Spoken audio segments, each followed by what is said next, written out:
They did it again. They did it again in the NLDS. A 3-1 series win over the Braves, a 3-1 win over the Braves in Game 4, and the Phillies are back in the NLCS. That's kind of hard to believe. Not really from a sense of the roster, just hard to believe that it's happened twice in the same manner, and the Phillies are back in the NLCS. So welcome to, what is this, Luke and I, a little clincher reaction here for Luke and I. No Sean Brace, but John Jansen here with Luke Arcaini at Arcaini Luke. Man, what a game. Casty, dude. Casty, man. That's where you have to start, man. Castellanos. What a night. Like, just 4 home runs in 28 hours. Like, that is unheard of. Yeah, that's ridiculous. The first player ever to have back-to-back multi-homer games. That's ridiculous. Unbelievable. The first 2 games that Liam Castellanos is back at Citizens Bank Park. It just makes sense, right? We talked earlier on the Daily Ticket about how much Nick loves playing, especially when his son's there. It's just so poetic. I know I said it before the series. One of these series in the playoffs was going to be a Castellanos series, and this one was for sure the series. This was the series. Just unbelievable, man. Man, just I cannot believe the 2 moments that he does it in, though. Like, in moments where things were tight, right? Like, the Phillies didn't look good before the Nick Castellanos home runs. Both days. Both days. Right. That's right. Both days, didn't look good. They were taking bad swings, looking at bad pitches, all of that. And here comes Castellanos with mammoth tank job home runs, and he helps clinch it. Like that, man, we talk about Harper being clutch. Castellanos, too. He's right there with him, man. Unbelievable. And look, he did it with his glove last year, right? Came up with really clutch plays in the outfield. And now this year, it's the bat. And the bat has been awesome for Casty. Like, I just... Man, it's crazy from last year, and look, last year, first years can always be wacky, and he just wasn't good. But to bounce back from that season to this, like to do that, not only in the season, be an all-star type player and very good, but to come up with back-to-back multi-homer games and help the Phillies clinch against the Braves, like that's awesome. And it's that's not even, we talked about a Castellanos bounce back season. This is going from a horrible season to a Castellanos is the MVP of your team season. Like it's not just a bounce back season. This is a Castellanos has been unbelievable. Like anything you could have asked for from Castellanos. Yep. He's hit 1,641 feet worth of home runs in the last 24 hours. That's the thing too. Every single one of those, dude, the one he hit, missiles. The 2 he hit tonight were great. The second one he hit last night went 449. Like, he's not just like poking these things out the left field. Like, he's averaging over 400 feet on these home runs, every single one.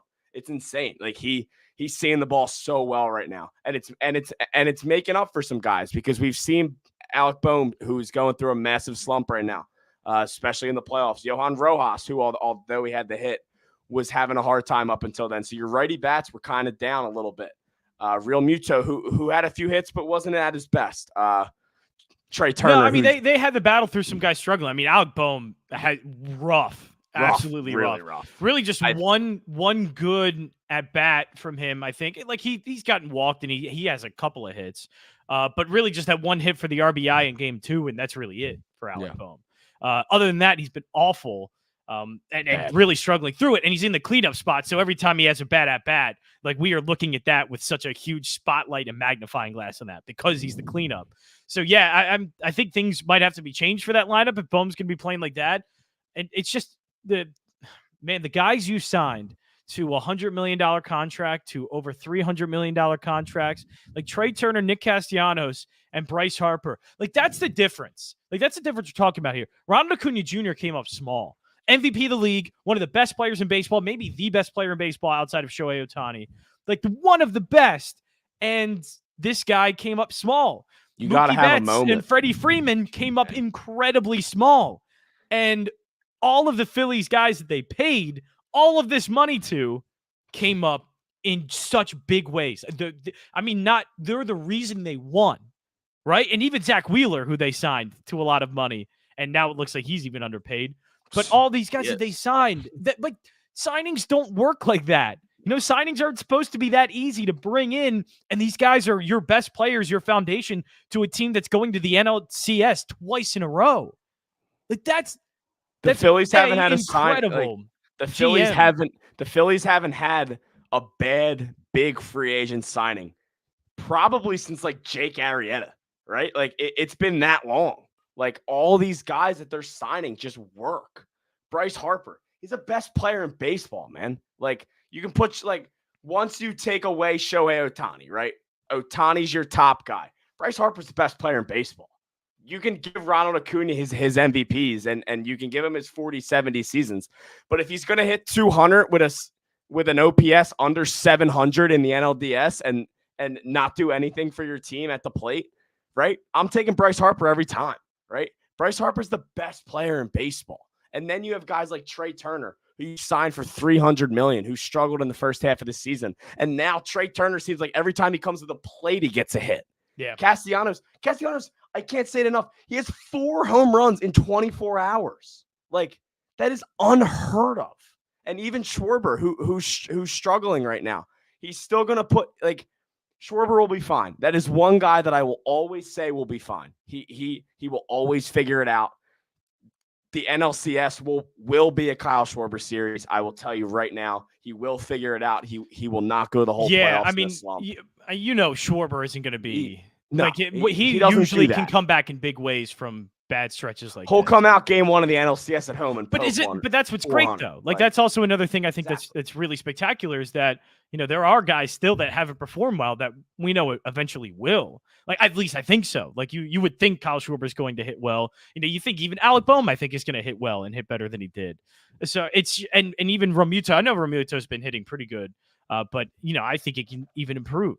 So these guys are all great, and the Phillies have 3 guys that really carried them. But there's on the other side of that in the NLCS, you can get 3 other guys that do that thing, and that's remarkable to me. But not just that, and the lineup, certainly gets a credit. The home runs, I think most home runs in a series, and even a best of 5 series for the Phillies. They had 11 home runs in this series, which is wild to me that they had 11 home runs and outslugged the most slugging team in all of baseball. But pitching, Ranger Suarez, that is a .98 ERA coming into this. I imagine now it's going to be like a 0.6 something, 0.7. That's ace worthy, man. That's ace worthy. It's unbelievable. He went out and did his job. Difference. It's the difference that the Phillies' third pitcher can outpitch the ace of another team. Like the ace, the guy who won 20 games for Atlanta, a 3.68 ERA this season, was in the Cy Young discussion, and the Phillies' third starter outpitched him. Like the first game, I think if Suarez would have been out there, he could have done well, but he pitched really well, and he pitched well enough for them to win a game against Spencer Strider. Then in this one, completely just outpitched Spencer Strider in every single way. That's what makes them, to me, that's what makes them the best team, I think, remaining in the playoffs. Because there's not many teams. Look, I think Houston has that, but I don't think Houston has the bullpen that the Phillies do. It's just that they have used so many pitchers in so many different spots. You've been able to see, again, Ranger Suarez outpitch an ace of another team and then go as deep as Matt Strahm coming in to close this game, and the dude is lights out. I don't know if Strahm's the best pitcher to put in there again, and I don't know if I would do it again, but guess what? He was great in that scenario, and it worked. And it's just so much depth, and I just... Man, we've talked all season about Rob Thompson just going to his guys, and it's just like it felt like he had a plan the whole time. And with Olsen hitting twice before the 9th inning, right? You have to go to your best lefties every time Olsen comes to the plate. He led the league in home runs this year, so you have to go to your guy, right? And he went to Alvarado. That was in the 5th inning, and then I believe he went to Soto again for Olsen, right? He goes to his guys and he trusts his guys. If you would have told me 3 months ago that Matt Strahm would have been closing out the NLDS to go to the NLCS, I would have called you nuts, right? Like you would have never expected that.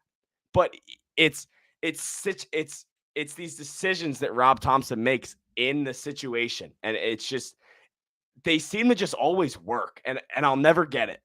He seems to just always pull the right strings. It's always the right pitching matchups. I mean, he was fantastic, Matt Strom. He came in, did everything he needed to do, an absolute lockdown inning in the ninth, and a lot of fire out of Strom, which we've seen all year. But it was really cool to see that from him in that situation, because he's been a workhorse, man.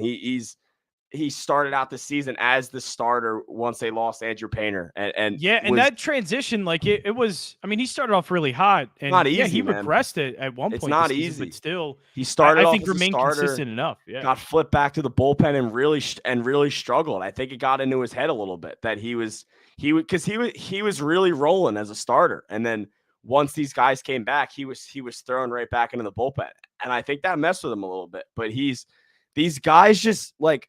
It's such a team that this team is.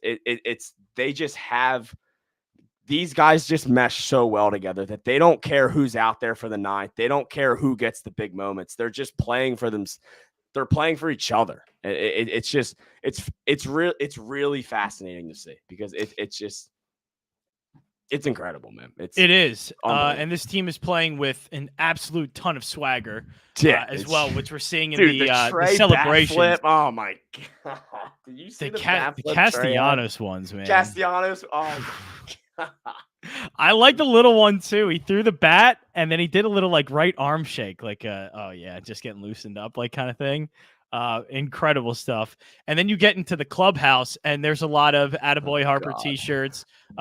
He wasn't supposed to hear that on the back of I think Orion had that t-shirt. Yeah, Orion Kirkring, the dude who got here like 2 weeks ago, is walking around with a shirt that says Attaboy Harper on the front, and on the back it says he wasn't supposed to hear that. Coincidentally, the shirt was made in powder blue and maroon, meaning that they knew this was going to happen on Thursday. It's just, these guys rock, man. It's just, Harper is throwing his right arm up in the air. There's a tweet that says Harper's arm seems to be okay.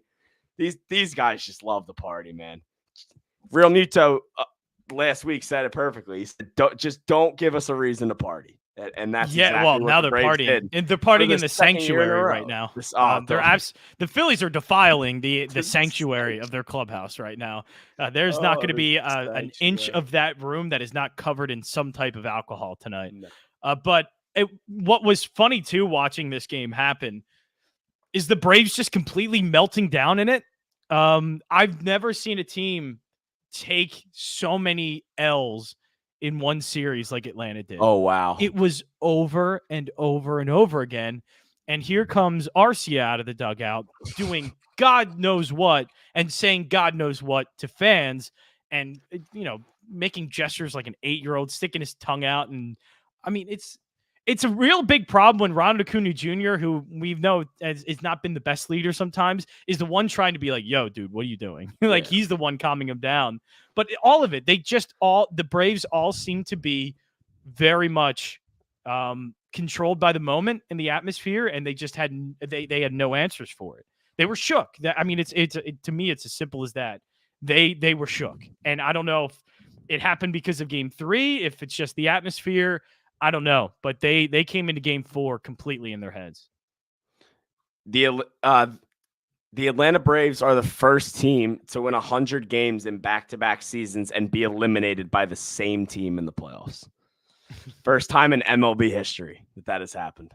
It's getting to a point now where it's just like, it doesn't really make sense, because like when you look at regular season, it's like these Braves team with, this year they had 104 wins. Last year they had like 101, 102, right? It's just like, this Phillies team like shouldn't be beating them, but they just do.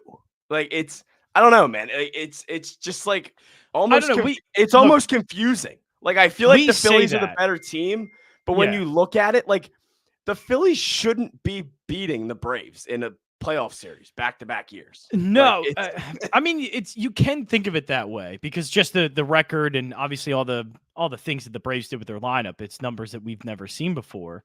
But we know things are different in the playoffs, and lineups aren't going to be like that. I'm sure you can look at a bunch of MVPs from previous years and look at their playoff stats, and they're not even close to what the MVP seasons were. Like, it's not surprising to me to see Ronald Acuna Jr., the league MVP, not play well in the playoffs. Like, we see that all the time. That is nothing new in Major League Baseball. No. That's not format changing that. That's not like that is baseball to a T. Like, that's exactly the unpredictable part of baseball that in the playoffs you see more often than not. There are so many players you can look at, some of the best players in the history of baseball. They get to the postseason and just for some reason just doesn't perform the same and can't perform the same, which makes it all the crazier that Bryce Harper's able to do it. And like some guys like that are able to do it. But also, I mean, the Braves did come in with injury problems in the pitching staff. Right? Like that was known. We knew they had problems. We knew it was going to be a problem for them pitching Bryce Elder. That's when the Phillies won this series. The Phillies won this series because the Braves had to pitch a guy that had no business starting a game in a postseason series. No business starting one. That's where they win because the Phillies, again, can bring out Zach Wheeler. He has been amazing in the playoffs. One of the best postseason pitchers ever so far in Major League Baseball with his numbers. And, they could obviously get better or worse, but so far through his career in postseason baseball has been the best.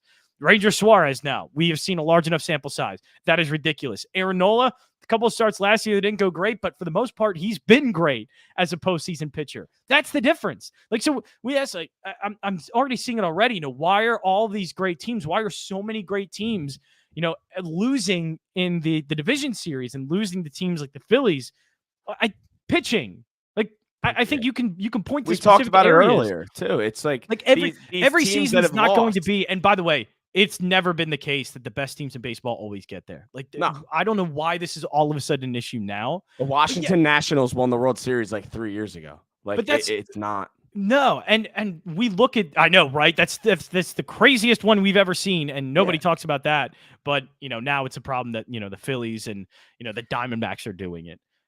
But I just, when you look at the rosters and you compare the rosters, like the Phillies were a 90-win team because Trey Turner wasn't Trey Turner for more than half of the season. Bryce Harper was injured for a lot of the season, and they still won 90 games. Right? Like they had injury problems like every team faces, but they had some pretty bad injury problems. I think it hampered them from winning all of these games. But once you get down to both teams healthy, or at least, at this point of the season, healthy as you could be, with Braves having some pitching, again, injuries. But you get to this point of the season, you throw all of that out. The Phillies are healthy. The Phillies have their best player playing his best. Trey Turner's playing his best, like an MVP, like he should be. Yeah, I think on paper, the type of players you see and career numbers you get from these guys match the performance that you get from the Braves players. Like to me, it's not like anything crazy that the Phillies are this good. I don't care what the record says. Look at the talent. Look at the players. It's all great. Like, they're all very good. We talked earlier about talent, right? You have to have talent to win in the playoffs. Like, you can have these magical runs, but if your team's not good enough, you're not going to go anywhere. But it's all around. You can't have an offense, like you said, that hits nearly the most home runs in the history of baseball in one season, go to the World Series if you don't have pitching. And it's that simple. You have to have an all-around team. And the Phillies have that, right? You have Zach Wheeler and Aaron Nola leading the way with a guy in Ranger Suarez that comes out in a game 4 and outduels Spencer Strider, who had 290 strikeouts this season, right? Ranger Suarez isn't even making close to what Spencer Strider makes. No. But he outdueled the hell out of him tonight, right? Because that's what matters. This game matters for Ranger. And then you go to the bullpen, right? I'll take this Phillies bullpen over the Braves bullpen 100 out of 100 times. Yes. You have Alvarado, you have Kimbrel, you have Hoffman, who they didn't even have to use tonight. They have those 3 guys. They have Soto, who was big tonight. They have Strahm. Matt Strahm closed out the NLDS for you, right? And you haven't even gotten to your guy who's 22 years old and started the season in low A, Orion Kerkering, right? Like, the Phillies just have the depth, and it's something they didn't have last year. It's you go from Zach Eflin closing out series last year to your fifth bullpen arm being a trustworthy guy to close out the NLDS against the best offense in the history of baseball. Like, this team is just built, they're so built for it. And it's I mean, that's what the roster's built for it. It's so built for it. This is a postseason ready roster. Last season was so magical, and I will never forget the 2022 World Series run. But this team is they just feel different, and they feel like last year was such we got in, let's see where we get type of season. This is a season where all 28 guys in that clubhouse know that we belong here and we deserve to win this World Series. Yeah, and it just feels different. It does, and to me, it's just I think the talent's better because last year I think each series had to go right. Like the blueprint for the Phillies winning those series, they had to win them quick because their starting rotation depth wasn't the best and their bullpen depth wasn't the best. So they had to finish series quick, which they did against Atlanta and which they did against San Diego. They needed Bryce Harper to be unconscious, which he was. Kyle Schwarber helped out in that. Reese Hoskins helped out in that sometimes at times as well. But this team's it feels different just because it just feels like at any point any one of these guys can be the guy. Like they have a bullpen that's just not Jose Alvarado. You know, it's more than that. I mean, they were able to pitch a whole game last year, right? If they needed a big spot last year, they went to Alvarado or Dominguez. Right. Then what? Like this last year, then where would they go? Yeah. Now you have Hoffman, Kimbrel, Soto, Strahm, Kerkering, right? And you haven't even gotten to three of your starters. You have a guy who won 15 games this year that hasn't thrown an inning in the playoffs yet in Walker. And you have a guy like Sanchez who will be able to be a long reliever for you if you need it in the NLCS. They just have so much more depth, right? And I feel like that's where we got to last year because the bullpen was burnt out. Jose Alvarado was just burnt out last year. And it was obvious once you got in the game, that game 5, game 6 of the World Series. That's going to be telling too as you get deeper into this postseason run in the NLCS and potentially the World Series. Like that's where I think you're going to see the big difference. Is you're not going to get Alvarado's not going to be gassed. I mean, no, because I think their bullpen has been relatively fresh even after this series. Like I feel as though they're pretty fresh. And I still think the Alvarado injury in the long run is going to help him. It's gonna limit his innings. His arm's gonna be more fresh, and it was unfortunate because Alvarado was unbelievable last season. Yep, but he simply just burned out. He threw too many innings. It wasn't his fault. Like you can't get mad at a pitcher for simply just being burnt out. It happens. Yep. Your arm just gets to a point where you can't throw like you've thrown, and he got to that. I mean, Alvarado was throwing every single night because the Phillies had no option. And now, right? And the Phillies are now able to not lean on Alvarado in just a 9th inning role. Like Jose Alvarado came in the 6th inning tonight. Like, and that proves the depth they have. And that last year they'd be throwing guys like Noah Syndergaard into these type of games, right? And like now they're able to throw their best reliever in the 6th inning because they know they have the depth. And it's because that was talked about on the broadcast a lot. Like, they've kind of inverted the pitching order because Alvarado and Kimbrel were used early, and now they had to go to other guys. But I feel like Rob Thompson's always justified for that because those are the games where I think are the moments it's at its tightest when you're in those 6th, 7th innings and you have so many outs to try and keep a 1-2 run game. And I think those are the tightest moments in the game. Look, that 9th inning, man, all the pressure is on the Braves at that point. It's not on pitching. It's all on the Braves to get 2 runs with 3 more outs. And that's tough to do. And so Strahm just goes in there, pretty much just pumps the strike zone. Just mows them down, too. Yeah. And the Braves had no answer for it. We did it, fellas. Best offense of all time. We'll be watching the NLCS at home. I love it. They'll be watching at home. Let me check some odds here because I am curious on. Yeah, I was about to say on where we stand. Any thoughts on Diamondbacks? I'm sure the Phillies are going to be close to, if not the favorite. Phillies is sick because they're going to be a bigger favorite in their series than Houston will against Texas. I think Houston was about minus 140, minus 145. So it wasn't really anything too high. But I think this one is going to be close to like 180. So the Phillies open up game one as a minus 162 favorite on the money line. Minus 1.5 is at plus 130 right now. Let's see where we stand. The Phillies are a minus one. Yeah, so they're a minus 170 favorite to win the series over the Diamondbacks. Diamondbacks are at plus 145. And then the Phillies are just a slight non-favorite to win the World Series. The Astros are currently plus 180. The Phillies are plus 200. There's only 4 teams left, man. We're down to the final 4. The Houston. Well, how Astros are you feeling? That Astros Rangers series is going to be. It's going to be awesome. Electric. Let's break down that Arizona Phillies one a little bit. Why is Arizona here, and what are some of the things that make Arizona an NLCS team? They're young. I think really they're just young and they're fun. They have the arms, right? They're in a kind of similar situation as the Phillies. They don't have necessarily as good of a 1-2 punch, but they do have a pretty damn good 1-2 punch still. They have Zach Gallen as their main guy, and then their number 2 is Merrill Kelly.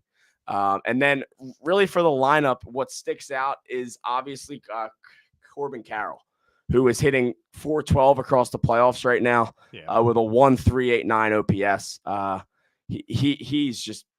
He's unbelievable. He was an all-star this season. He basically broke every single thought that any Diamondbacks fans had that he could be. They were very high on Corbin Carroll coming into this season, but it was he did everything more than I think they ever imagined. Yeah, he delivered big time. They have bats, right? They have Christian Walker, 33 home runs, 103 RBIs. Lourdes Gurriel,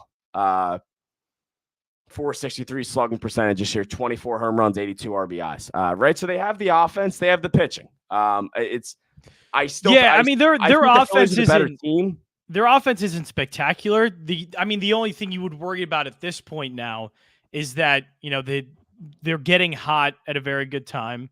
Their pitching is good. And, it's, maybe this young lineup is just playing fearless, and, that's tough.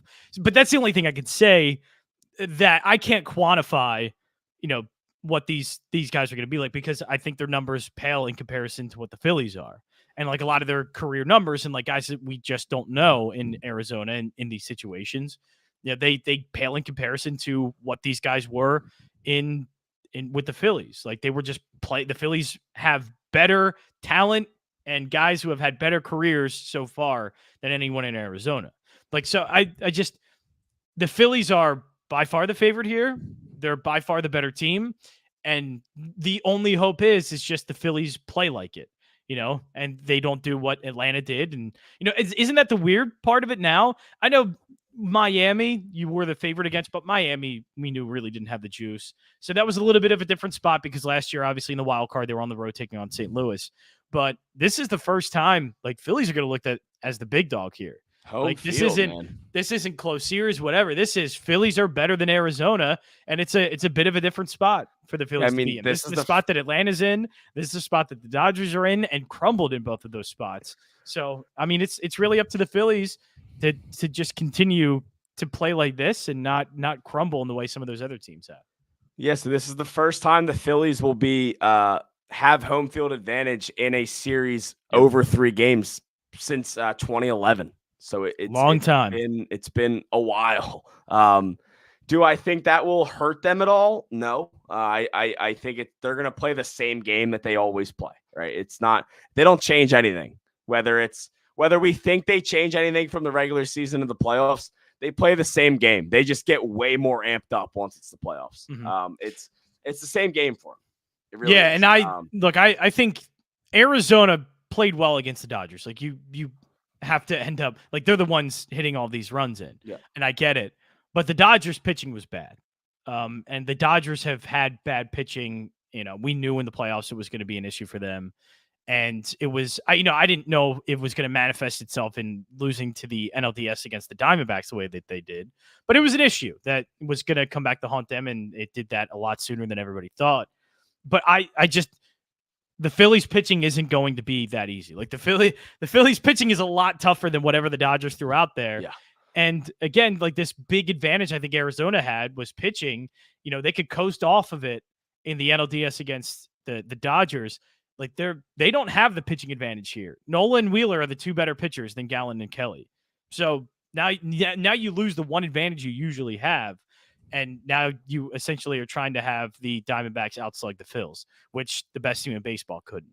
So, I mean, on paper, again, baseball, anything can happen, as I know, because I picked the Dodgers to win and didn't give Arizona a chance, and Arizona sweeps the damn series. But anything can happen in baseball. But it's just, it's pretty clear the Phillies are just by far the better team. Yeah, I just want to see what happens once the Diamondbacks lose a game in the playoffs, right? Because right now, 5-0 in the playoffs. They're on a great run. They've scored 29 runs, I think, in 5 games against the Brewers and the Dodgers, which is really good. And their pitching has allowed 11 in 5 games, which is really damn good. But what's going to happen once they lose, right? How do they respond once they lose? Because I'll tell you this, they're not coming into Philadelphia game 1 and taking game 1 from us at Citizens Bank Park. I'll tell you that straight up. I don't care. It just lines up because I think even Mark Henry Jr. Posted it for us there. Like it's Wheeler and Nola to start the first 2 games. Like that's right. That's the best part of it. You send Wheeler, Nola, Ranger out first 3 games. Where do the Diamondbacks get a win in there? Right? If the offense continues to stay on a steady, good hitting thing, and you get these outings from these pitchers, where do the Diamondbacks steal a win? Because that's the Diamondbacks' goal, and it's similar to how the Phillies played the Padres last year, right? It's at this point, your opposer is probably better than you. Your whole goal is to steal a game on the road, right?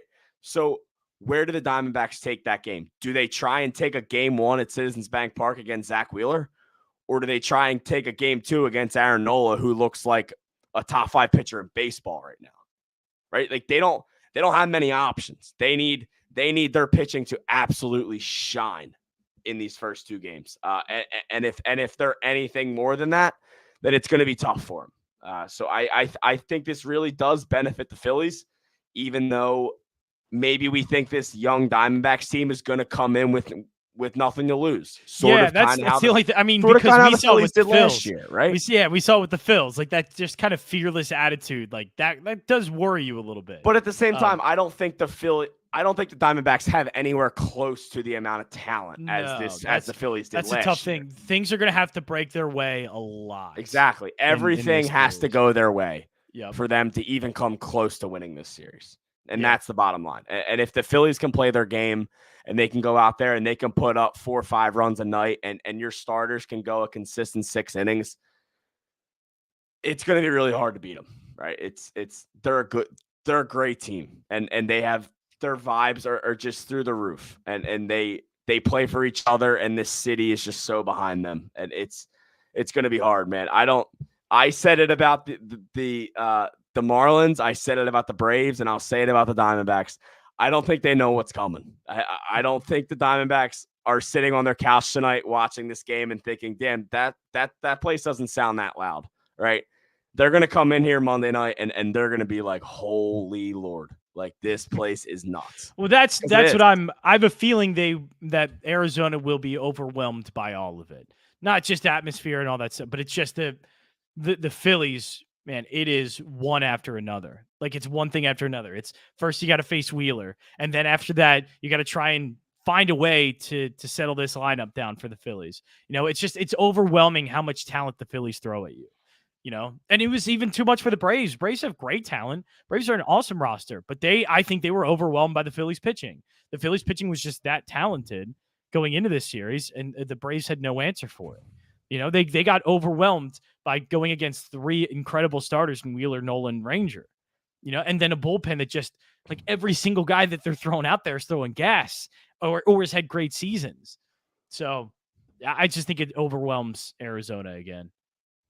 I don't. Yeah, I mean, it really just bottom line, right? Last real point here, as I just don't think going into this series, I don't think the Diamondbacks have an advantage. They don't have an advantage anywhere, right? We have the better lineup, we have the better staff, we have the better bullpen, and I think that's sort of how I felt, right, going into the Marlins series. Granted, the Diamondbacks are better than the Marlins, but it's just when you have these advantages and you have the home field advantage, right? The Phillies just need to go out and take care of business.